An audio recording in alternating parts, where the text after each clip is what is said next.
My name is Daniel. And the night that wine hit me, time just froze.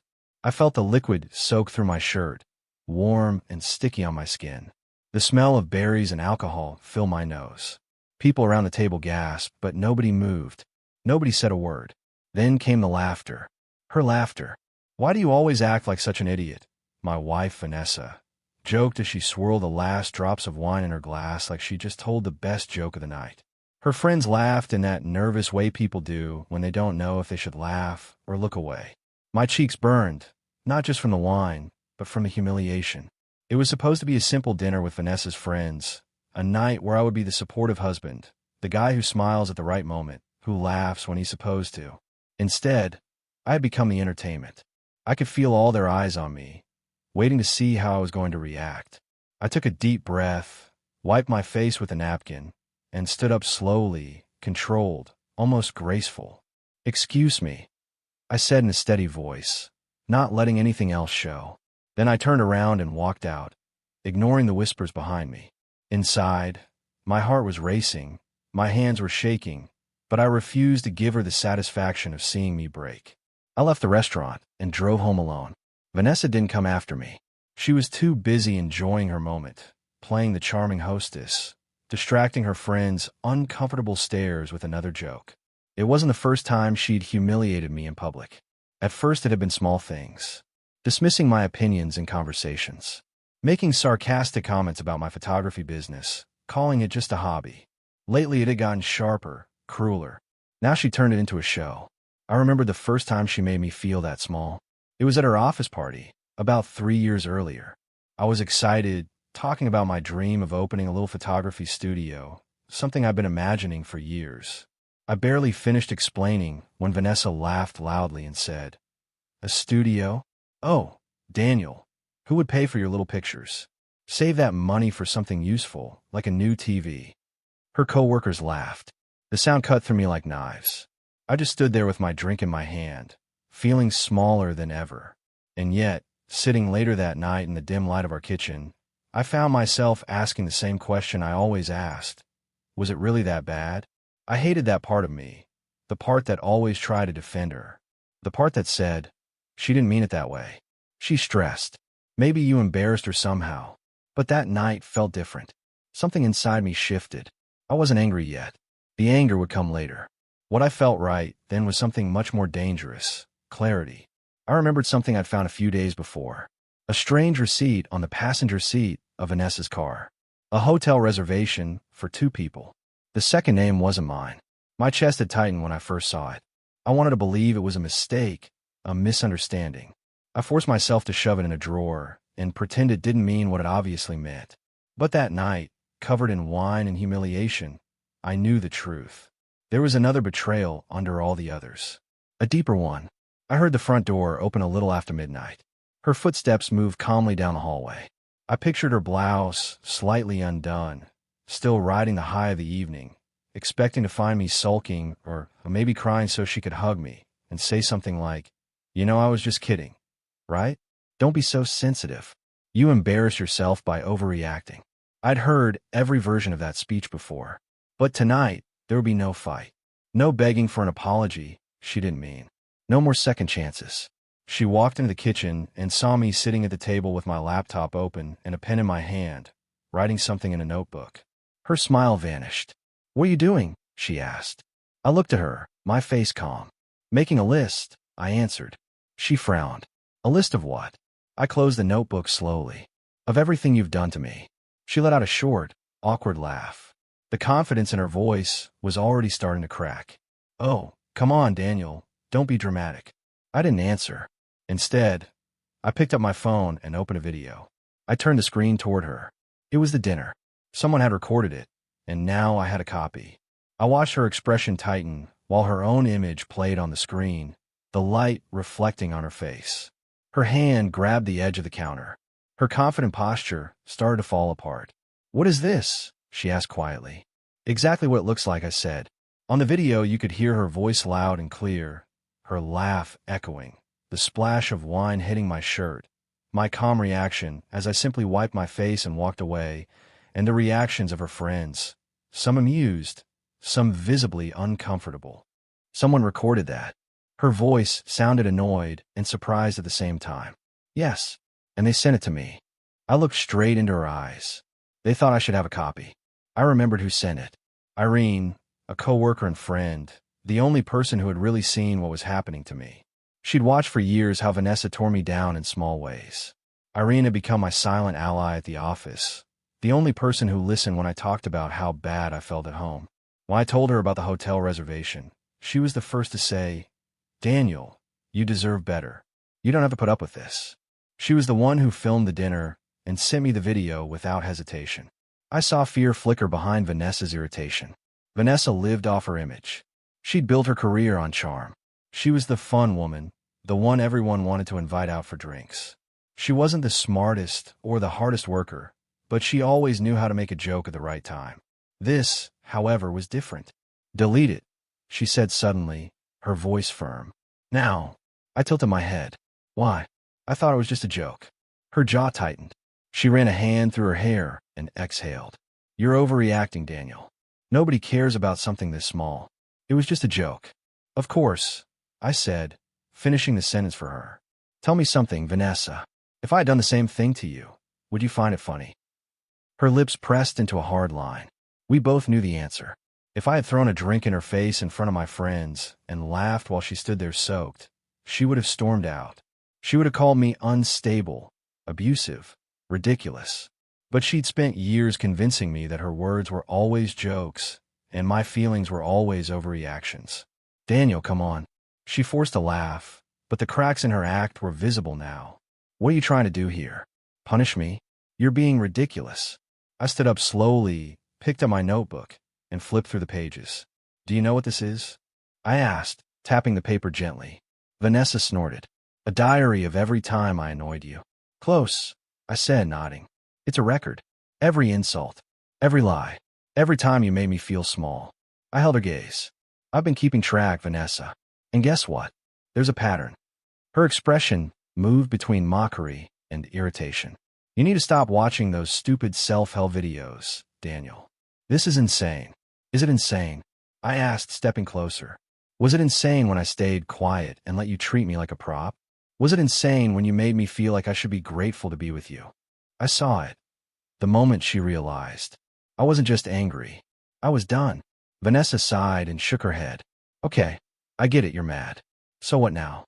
Are you going to use that video to blackmail me forever?" "I already said I'm sorry." "You haven't actually apologized," I said calmly. She rolled her eyes. "Fine, Daniel. I'm sorry. I shouldn't have done it. Can we move on now?" There it was. Not remorse. Just annoyance because, for once, I wasn't letting it go. "Move on," I repeated, tasting the words. Vanessa relaxed a little. "That's all I'm asking." "Oh no," I corrected her. "I meant I'm moving on. Not us." Her head snapped up. "What?" "I talked to a lawyer today," I said, letting the words hang between us. She blinked like I was speaking another language. "You can't be serious." I picked up my phone again and showed her another screen, a list of legal appointments. "Completely serious." Her laugh came out hollow. "You're overreacting, Daniel. You're not really going to throw our marriage away over this." "Our marriage," I repeated, raising an eyebrow. "The same marriage where you humiliate me in public. The one where you make me feel like nothing." I shook my head. "I didn't destroy our marriage, Vanessa. You did. I'm just done pretending it's fine." Vanessa rubbed her face and started pacing.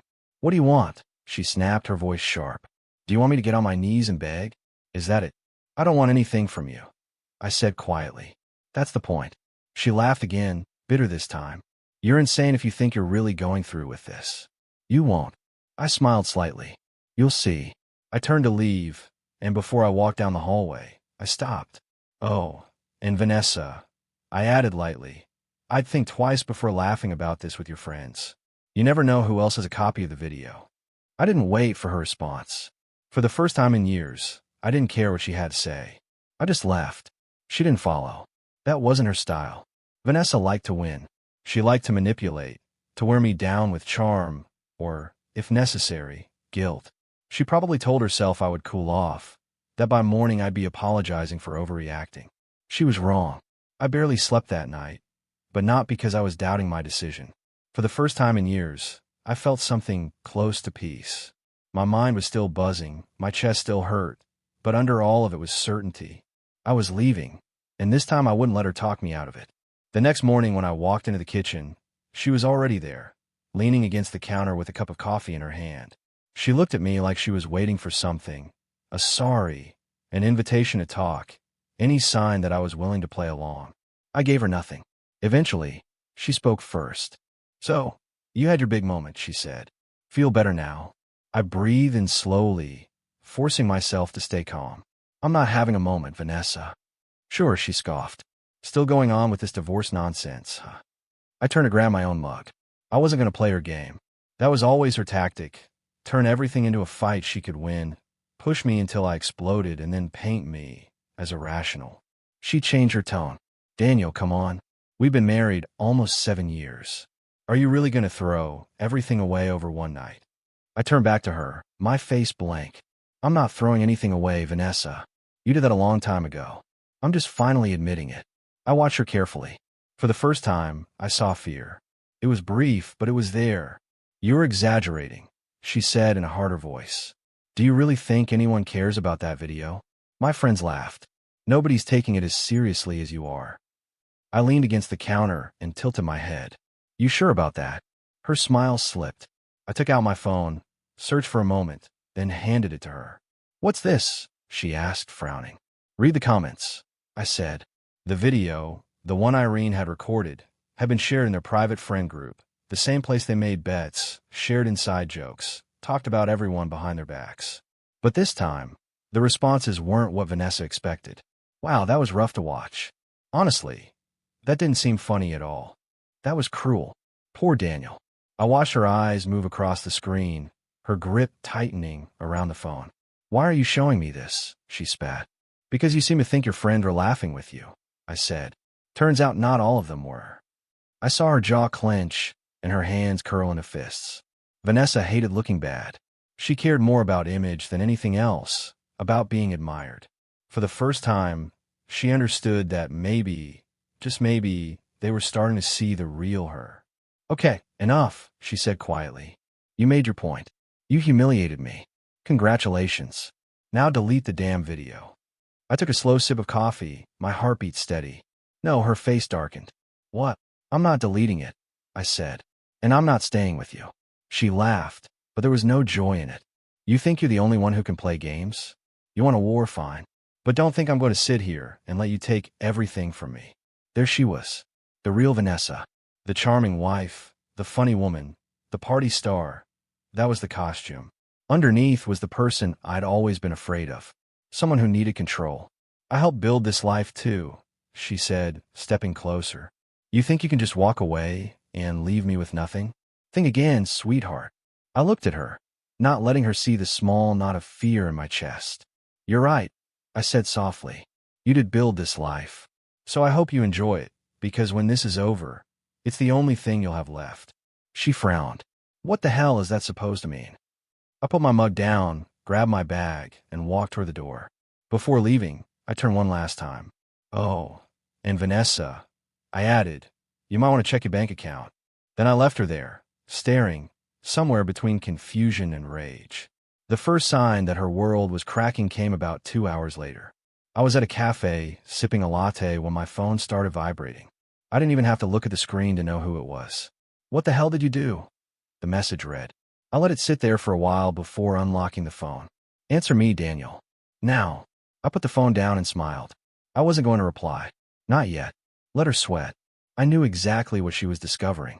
The week before, when I seriously started considering leaving her, I'd moved half of our shared savings into a separate account in my name. Legally, it was mine. I earned just as much as she did.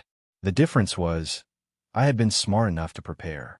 Part of that money was for a trip I'd wanted to take for years, a photography journey through a remote national park in the southern mountains, glaciers, ice, cold skies. When I mentioned it long ago, Vanessa laughed in my face. "Spending money to freeze and walk on rocks. Put that into something that actually matters, Daniel. Stop dreaming." After a while, I even convinced myself she was right, that it was childish. But the night I moved the money, something inside me snapped back into place. I promised myself I would go. that I would finally make that trip with no one there to tell me it was stupid. I also removed myself as a co-owner from her credit card and froze our joint account. If she wanted money, she'd have to use her own. That was a problem for Vanessa because she never knew how to manage it. She lived like a queen on payday and like a beggar at the end of the month. Fancy outings, useless gadgets, shopping just to impress people. It all drained her faster than she imagined. Now she had to face that reality. I looked at my phone again. You took our money. Have you lost your mind? Fix this. Now. I let out a slow breath, feeling a deep, quiet satisfaction. When I took my half, it was our money. When she blew thousands on nonsense, it was her right. Typical. The next blow hit even harder. That afternoon, my friend Carlos called me, almost yelling into the phone. Tell me you've seen it, he said. Seen what? I asked, though I already had a guess. The post, he said. I opened a group chat we shared with some mutual friends. As soon as I saw the screenshot, my breath caught. Vanessa's boss had posted something. No names, but it was obvious. Someone who doesn't respect their partner in private will never respect anyone in business. Actions have consequences. Her boss had been at the dinner. Apparently, he hadn't laughed. Comments poured in. Wow, people really show their true colors. Humiliating your own husband in public? Yikes. Good to know who not to work with. Vanessa had built her career on being likable. She wasn't the best in her field, but she knew how to manipulate people. Now that beautiful mask was coming off. When you show the truth about someone, people start remembering all the little things they had ignored. While I read the comments, my phone rang again. Vanessa. I let it ring out and go to voicemail. Later, with my headphones on and a glass of wine at home, I hit play. Daniel, what is happening? Her voice was shaking with anger and panic. My boss isn't answering my messages. People at work are treating me like a monster because of you. This is cruel. You're ruining my life over a joke. She paused. When she spoke again, her voice was smaller, almost pleading. Please. You know I didn't mean it like that. I closed my eyes. I knew that tone. The shift from rage to pity, from attack to victim. It had worked on me so many times. Not this time. By night, her messages changed from demanding to begging. Daniel, please, let's talk. Just you and me. No yelling, I promise. I stared at the message for a few seconds. Then I replied, fine. At home, in an hour. When I arrived, she was already there, pacing the living room. She turned the second I opened the door. Okay, she said. Let's be adults. Let's talk like normal people. I crossed my arms. Go ahead. I was an idiot, she said. I admit it. She ran her fingers through her hair. I'd had a few drinks. It was a stupid joke, but I didn't want to hurt you. I raised an eyebrow. You weren't drunk, Vanessa. You had half a glass. Her jaw tightened. Whatever. The point is, yes, I went too far. But you're taking this to an extreme. You shut down accounts. You're leaving me alone. What do you want? Revenge. I sighed. No, Vanessa. I just want this to be over. Her face darkened. That's it? You're just going to walk away? Just like that. Just like that, I said. For a moment, she looked completely lost, like she was only now realizing she couldn't win. What am I supposed to do? She whispered. I shrugged. Figured out. You always said I was the problem. Now you get to see how life looks without me. Her face hardened. You're going to regret this, she said. I gave her a small smile. No, Vanessa. You're the one who's going to regret it. I turned and walked toward the door, feeling years fall off my shoulders with every step. Before I left, I said without looking back, oh, and check your email. Then I left her there, alone. Vanessa had no idea what was coming. I can imagine her face when she opened that email, reading it again and again, rushing to her computer to type frantic replies, hoping it wasn't real. But it was. When I arrived at my new apartment, the one I'd secretly rented a couple of months earlier when I first started planning my escape, my phone was buzzing nonstop. Vanessa again. I ignored the calls. Another ring. Another voicemail. Later, with a fresh glass of wine in hand, I pressed play. You're insane, she cried. What did you do? My career. You destroyed my life. I took a slow sip. The email wasn't addressed to her. It was addressed to the HR department at her company, with the video attached. Clear evidence of public verbal and emotional abuse. I didn't have to write much. I'm reaching out to formally report my future ex-wife, Vanessa Ruiz, for a pattern of verbal and emotional abuse toward me, demonstrated clearly in the attached video. This is only one example, but it reflects a long-term issue that has affected her personal and professional reputation. I believe it's important her behavior is acknowledged in line with the company's values. Vanessa worked for a company that loved to brag about ethics, respect, leadership. Now they had a video that didn't match the image she'd sold them. She couldn't charm her way out of this one. My phone rang again. This time, I picked up. "Daniel," she said, her voice broken, soaked in panic. I stayed silent.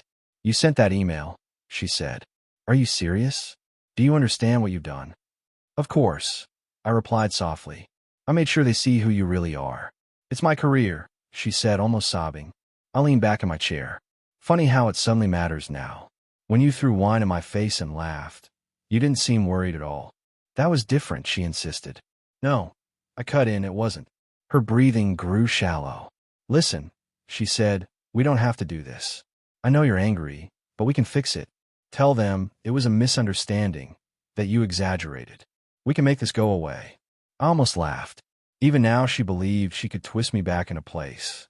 "You still don't get it," I said quietly. "I don't want to fix anything. I want you to know what it feels like to lose everything."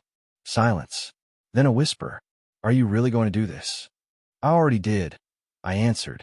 The consequences were quick. The next day, her manager called her into an urgent meeting. Suspension. By the end of the week, termination. She tried to fight it. She claimed it was unfair. That was a private matter. That I was vindictive. But the video spoke louder than her excuses. And it didn't stop there. She didn't just lose her job. Her reputation crumbled. Clients drifted away. Coworkers kept their distance. Friends stopped answering her messages. It wasn't just about one dinner. People started remembering all the other moments. Sarcastic remarks in meetings. Nasty jokes at others' expense. Little humiliations she used to pass off as humor. Her world wasn't collapsing. It was finally being seen as it really was. Without power, without charm, Vanessa was just small.